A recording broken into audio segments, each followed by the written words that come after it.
This father infected his own son with HIV in 1992. His name is Brian Stewart, and he had access to HIV-infected blood as he worked as a phlebotomist at a Missouri hospital. Stewart had an 11-month-old son with a woman named Jennifer, but he never showed him any affection as he believed the kid wasn't his and refused to pay any child support.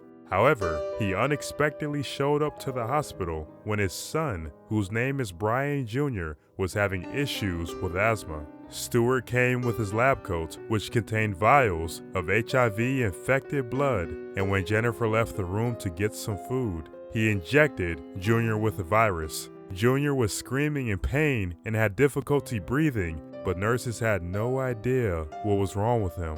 His health seemingly returned to normal after a few days, and Jennifer began going after Stewart for child support. But Stewart said this: "You won't need to look me up for child support anyway, because your son is not going to live that long." 4 years later, he was diagnosed with AIDS and only given 6 months to live. Doctors were confused as his HIV screenings as a baby came back negative, so police tested Junior's family for HIV to determine if he was infected through S-word abuse. The tests came back negative, meaning he was likely infected by an injection. As police began their investigation on Stewart, they spoke with his co-workers and discovered that he threatened to infect others with HIV blood on numerous occasions. Stewart was arrested and charged with first-degree assault.